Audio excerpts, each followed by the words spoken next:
Like खोटा और मगही के बीच में जो भी भाषा विवाद हो रहा है, इसका ये मतलब नहीं है कि लोग जो झारखंड के हैं वो बिहार के निवासियों से नफरत करते हैं। ऐसा बिल्कुल भी नहीं है ना। जघन्य अपराध पूरी दुनिया में मॉब लिंचिंग से ज़्यादा कुछ नहीं हो सकता। ऐसी चीज़ों का ना गैस विरोध करना चाहिए हमें। और जब हम विरोध कर रहे हैं तो हमें ये नहीं सोचना चाहिए कि मतलब वो किसी पर्टिकुलर रिलीजन से है, पर्टिकुलर कम्युनिटी से है, पर्टिकुलर कैटेगरी से है। ठीक है गाइस,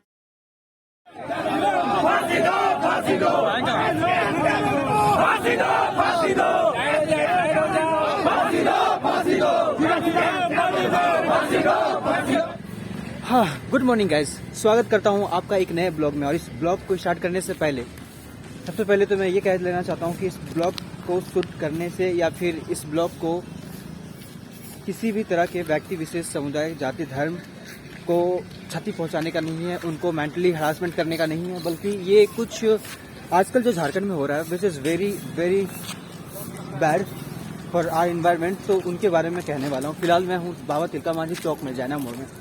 और मैं आज इस चौक में इसलिए हूँ बिकॉज ये एक ऐसा प्लेस है, ये एक ऐसा चौक है, या फिर ये चौक जिनके नाम पे है मैं कह सकता हूँ, वो भारत के जो सबसे पहले क्रांतिकारी थे वो ये हैं। भारत के एक ऐसे योद्धा, एक ऐसे फ्रीडम फाइटर जिनको शायद कहीं मतलब उनको कभी हाईलाइट नहीं किया गया, मैंने कभी किसी बुक में नहीं पढ़ा है। बेसिकली जब मैं इस चौक से गुजरा करता था तभी से मुझे पता है बाबा तिलका मांझी के बारे में, जो कि करीब मंगल पांडे, जिन्होंने 1857 में विद्रोह किया था अंग्रेजों के खिलाफ, उससे पहले ही, उससे 70 से 80 साल पहले ही इस महान नायक ने अंग्रेजों का विरोध किया था, बाबा तिलका मांझी। उनका बस एक ही नारा था, हाँसी हाँसी चढ़बो फांसी। So the story begin.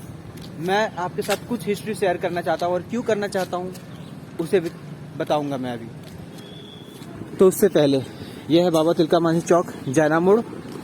और कल ही यहाँ पे अनावरण की गई है, कुछ यहाँ पे स्ट्रक्चर थी उसको तोड़ करके, पता नहीं स्टेच्यू बनेगा, क्या बनेगा क्या नहीं बनेगा, पॉलिटिक्स तो नहीं जान सकता मैं। तो यह है बाबा तिलका मांझी जी का चौक। आप यहाँ पे इनकी जन्म तिथि से पुण्य तिथि तक के बारे में जान सकते हैं। 11/2/1750 को जन्म तिथि हुई थी और 13/1/1785 को पुण्य तिथि हुई थी। तो गाइज, ये हमारे लिए या फिर आज के ब्लॉग में इतनी इंपॉर्टेंट क्यों है, मैं आप लोगों के साथ शेयर करना चाहता हूँ। उससे पहले कुछ एक पर्टिकुलर प्लेस में रीच करता हूँ ताकि जो मेरी आवाज़ है क्लियरली आपको समझ में आए और सुनाई दे आपको। चलिए, reason behind making this blog guys, मैं भी झारखंड से हूँ। मुझे भी बुरा लगता है क्योंकि मैं भी झारखंड से हूँ, झारखंड का नेटिव हूँ। और एक चीज़ मैंने देखा था, बाबा तिलका मांझी के बारे में पढ़ा था जब मैं इस ब्लॉग को बनाने से पहले, कुछ रीड कर रहा था, कुछ सर्च कर रहा था। वो एक स्लोगन था जो अभी अभी मैंने आपके सामने बोला, हाँसी हाँसी चढ़बो फांसी। गाइज, कहने का मतलब बस इतना ही था उनका कि कहीं पे अगर जुल्म हो रहा है किसी भी तरह के लोगों से या फिर किसी भी तरह के बाहरी लोगों से, बाहरी कहने का मतलब ये था जो ऊपर से आए हैं, लाइक अंग्रेज, जैसा आजकल झारखंड में हो रहा है, मगही, भोजपुरी और खोटा में लड़ाई, वो वाला मैं नहीं कह रहा। मैं इस जगह पे एक बात क्लियर करना चाहता हूँ आपको कि जो भी अभी कॉन्फ्लिक्ट हो रही है झारखंड में, लाइक खोटा और मगही के बीच में जो भी भाषा विवाद हो रहा है, इसका ये मतलब नहीं है कि लोग जो झारखंड के हैं वो बिहार के निवासियों से नफरत करते हैं। ऐसा बिल्कुल भी नहीं है। एक बात बस मैं क्लियर करना चाहता हूँ, वो अपने भाषा के लिए लड़ रहे हैं, क्योंकि किसी भी एक भाषा को मार देना, उस जगह से हटा देना, लगभग उस जगह का क्षति है। आप एग्जाम्पल के तौर पे ऐसा ले सकते हो, जैसे इंडिया का नेशनल लैंग्वेज जो है वो है हिंदी, बट अगर हम उसमें इम्प्लीमेंट कर दे इंग्लिश जबरदस्ती, तो कहाँ का रह गया वो भारत से, वो हिंदुस्तान कहाँ का रह गया, उसका तो कोई पहचान ही नहीं रहा ना। तो English is the international language. तो किसी भी क्षेत्रीय के लिए उसका अपना भाषा होना बहुत जरूरी है, वो उसकी अपनी पहचान होती है। तो झारखंडियों की लड़ाई किसी भी अदर स्टेट के लोगों से नहीं है, ठीक है गाइज। यहाँ की लड़ाई अपने हक के लिए है, और अपने हक के लिए लड़ना शांतिपूर्ण तरीके से, ये आपको संविधान हक देता है। तो वो सभी अपने हक की बात के लिए, अपने हक के लिए लड़ रहे हैं। क्योंकि मैं कहीं पे भी गया हूँ गाइज, लाइक दार्जिलिंग, सिक्किम, शिमला या फिर अनदर स्टेट, ठीक है, अनदर प्लेसेस, वहाँ पे मैंने एक चीज़ देखा है लाइक वेस्ट बंगाल का ही पार्ट है दार्जिलिंग। अभी आप दार्जिलिंग में देखोगे कि मोस्टली पीपल जो है ना नेपाली बोलते हैं। शायद ही आपको 1% आदमी मिल जाए जो बंगाली में कन्वर्सेशन करते हैं। ठीक है गाइज, कैसा ऐसा क्यों है? वो तो एक अलग लेवल का, एक अलग देश का लैंग्वेज है। वहाँ पे वो भाषा क्यों बोली जाती है? बिकॉज वो क्षेत्रीय भाषा में पड़ता है। मेजोरिटी ऑफ पीपल जो है वहाँ पे नेपाली बोलते हैं, तो वो नेपाली की जगह पे बंगाली तो कर सकते हैं। ठीक है, कि बंगाली भाषा जो है वो बंगाल की अपनी राज्य की भाषा है। अपनी राज्य की भाषा को तो लोग जानेंगे ही, बोलेंगे ही, पर डेफिनेटली नेपाल के आसपास में, नेपाल के नियरेस्ट में वो दार्जिलिंग क्षेत्र पड़ता है जहाँ के लोग नेपाली बोलते हैं। मतलब मेजॉरिटी ऑफ पीपल जो है ना नेपाली लैंग्वेज से इफेक्टेड है, तो ऐसा बोल सकते हैं और ऐसा बोल रहे हैं। पर ऐसा नहीं है कि अपने राज्य की भाषा को सम्मान नहीं देते। कहने का मतलब बस यही है कि क्षेत्रीय भाषा, जहाँ पे जिस क्षेत्र के लोग रहते हैं, जैसे लोग रहते हैं, जिस ट्राइब के लोग रहते हैं, वहाँ पे वो अपनी उस लैंग्वेज को प्रयोग में लाएंगे ही। तो मेजॉरिटी ऑफ पीपल झारखंड में जो है एग्जिस्ट करते हैं, वो या तो नागपुरी हैं, जो नागपुरी बोले जाने वाले लोग हैं वो है, या तो फिर खोटा जो बोले जाने वाले लोग हैं वो है। तो वो अपने हक के लिए लड़ रहे हैं। उनका कहने का मतलब ये नहीं कि उनकी कोई भी पर्टिकुलर प्रॉब्लम किसी पर्टिकुलर कम्युनिटी से है, या फिर पर्टिकुलर स्टेट से है, या फिर वहाँ के लोगों से है। बिल्कुल भी ऐसा नहीं है। उनकी अपनी हक की लड़ाई गवर्नमेंट से है। So this is the fact. और ये हमें बाबा तिलका मांझी ही सिखाते हैं कि अपने साथ जो भी गलत हो रहा है उसका पुरजोर विरोध करना चाहिए।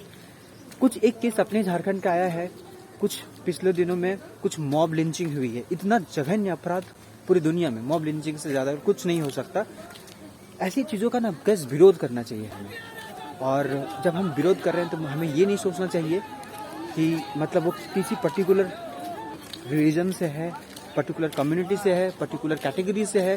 ठीक है गाइस, बिकॉज अगर जब हम ऐसा देखने के लिए बैठ जाते हैं तो उस गलत का कहीं ना कहीं हम भी साथ दे रहे होते हैं।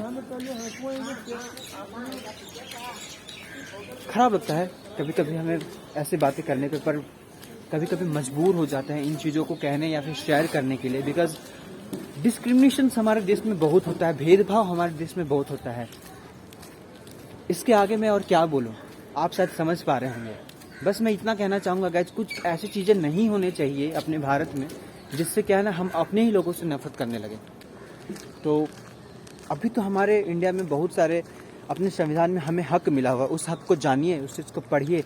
अगर आपके साथ गलत हो रहा है तो उसका विरोध करने सीखिए, संविधान के हक में बात करना सीखिए। ठीक है गाइज, कुछ ऐसे एक्टों को आप अंजाम मत दे दीजिए जिससे सिर्फ आप नहीं आपकी कम्युनिटी भी बदनाम हो जाए। समझ रहे गाइज, आपकी अपनी अगर हक की लड़ाई है तो वो आपको HC देगा, हाई कोर्ट देगा। खुद से कुछ ऐसा ना कर जाइए जिससे क्या होता है ना, इंसानियत आसपास में ख़त्म हो जाए। मैं हर जगह घूमता हूँ, हर तरह के लोगों से मिलता हूँ, हर तबके के लोगों से मिलता हूँ, हर वर्ग के लोगों से मिलता हूँ, हर जाति, हर समुदाय, हर धर्म के लोगों से मिलता हूँ। मुझे एक ही चीज़ मिलता है और वो है प्यार। आप सोचिए, अगर इस तरह से मॉब लिंचिंग हुई, मेरे जैसे बहुत सारे इंसान हैं जो नॉमेड है, घूमते हैं, उनको कहाँ तक ठीक फील होगा? वो लोग सिक्योर फील नहीं करेंगे। हम लड़कियों की बात करते हैं, अरे हम लड़के होकर के भी सिक्योर फील नहीं करेंगे तो फिर अपना देश कैसे रहेगा? इस बात को आप समझने की कोशिश कीजिए। आपसे हाथ जोड़ के विनती है हमारी कि ऐसे कार्यों को आप अंजाम देने की कोशिश ना कीजिए, क्योंकि ये बहुत ही बुरा काम है, ये बहुत ही जघन्य पाप है। ठीक है गाइस, आप होप सो कि मेरी बातों को समझ रहे हैं, किसी तरीके से गलत तरीके से नहीं ले रहे हैं। क्योंकि गाइस ऐसा है ना कि जो हम देते हैं ना वही हमें मिलता भी है। आज हमारे साथ ऐसा हो रहा है, कल हमारे लोग कुछ ऐसा करें, या फिर मतलब ऐसी चीज़ें होती रहें। इन चीज़ों का खात्मा होना चाहिए, इन चीज़ों का स्टॉप होना चाहिए। सो खराब लगता है मुझे भी इन सारी बातों को आपके साथ जिक्र करने में। आप खुद समझदार हैं, बट कहीं ना कहीं हम देखते हैं डिस्क्रिमिनेशन में हम चले जाते हैं। ये गलत है। हमारे बुजुर्गों ने, हमारे जो भी फ्रीडम फाइटर्स हैं, वो कभी हाथों में हाथ धरे इन चीज़ों को लेकर के अगर चुप रहते हैं तो शायद हम आज़ाद नहीं होते आज। मंगल पांडे से भी पहले हमारे बाबा तिलका मांझी ने इन चीज़ों का, इन गलत चीज़ों का पुरजोर विरोध किया। महज 35 साल की उम्र में उन्हें फांसी दे दी गई। कहने का बस मतलब इतना ही है कि अगर वो नहीं होते, एक स्टार्ट वहाँ से नहीं होता, तो आज हम बाबा बिरसा मुंडा को नहीं देख रहे होते, मंगल पांडे जी के बारे में नहीं सुन रहे होते, हमारे देश के और भी जितने भी फ्रीडम फाइटर्स हैं उनके बारे में नहीं सुन रहे होते। तो कहना ये भी चाहता हूँ मैं कि गाइस, अगर इस तरह से कुछ गलत हो रहा है तो कम से कम उसके विरोध में कुछ कहना सीखिए, उसके पक्ष में खड़ा मत रहिए। उसके साथ ही आप उस डिस्क्रिमिनेशन को भी देखिए और उसका भी विरोध कीजिए कि आपके साथ कैसा भेदभाव हो रहा है।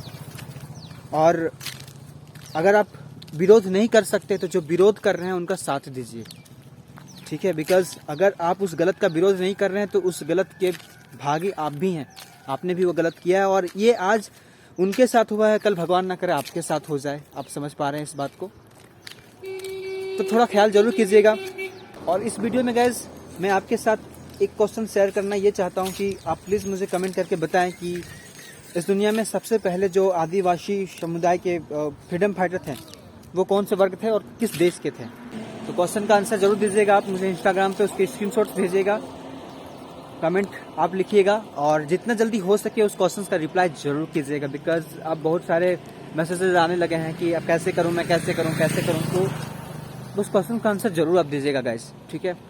मैं फिर से एक बार आप लोगों के साथ इस बात को क्लियर करना चाहता हूं कि मेरा इस वीडियो का बनाने का मकसद किसी भी जाति, धर्म, समुदाय, वर्ग, क्षेत्रीय लोगों की भावनाओं को ठेस पहुंचाने का नहीं है, बल्कि कुछ अपने थॉट्स आपके साथ शेयर करने का है। बिकॉज इस चीज़ को संविधान ने मुझे हक दिया है कि मैं अपनी बातें रखूं, क्योंकि सोसाइटी में आजकल ये भेदभाव बहुत देखा गया है, इसी वजह से मुझे ये वीडियो बनाना पड़ा।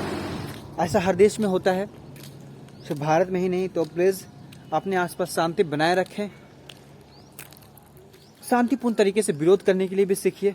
किसी से लड़ने की जरूरत नहीं, किसी पर्टिकुलर पर्सन को इंडिकेट करने की जरूरत नहीं है, ना ही मैंने करा है अपने वीडियोस में। बट मैं इतना ही बोलूँगा कि गलत तो गलत है, तो उसका विरोध करने सीखिए, ताकि हम अपने देश को, हम अपने गांव को, हम अपने राज्य को बढ़िया बना सकें, लोगों के लिए फेवरेबल बना सकें, लोगों को वेलकम करने सीखें। जो भी बाहर से आते हैं उनको प्यार दें, उनको सम्मान दें, रेस्पेक्ट दें, ताकि वो हमारे झारखंड को पुनः विजिट कर पाएँ। चलिए गाइज, इन्हीं शब्दों के साथ मैं इस ब्लॉग को यहीं पे एंड करता हूँ। आप क्वेश्चन का आंसर जरूर दीजिएगा। चैनल में नया है तो प्लीज़ सब्सक्राइब जरूर कर लीजिएगा, क्योंकि मैं जो वीडियोस बनाता हूँ उसमें हक की बातें कहता हूँ, रियलिटी कहता हूँ, किसी भी तरह का कोई फेक नहीं होता है। अगर किसी भी प्लेस में ब्लैक शेड्स होते हैं तो मैं उसे भी दिखाता हूँ, बट उसमें पॉजिटिविटी भी होती है तो मैं उसमें उसे भी दिखाता हूँ। तो चलिए मिलते हैं आपको झारखंड सीरीज के ही नए ब्लॉग के साथ, नए क्वेश्चन के साथ। तब तक के लिए आप खुद का ख्याल रखिएगा, मेरे वीडियोज़ में बने रहिएगा, and at the end keep flying, keep learning, keep earning. जय झारखंड। फांसी दो, फांसी दो, फांसी दो, फांसी दो, फांसी दो।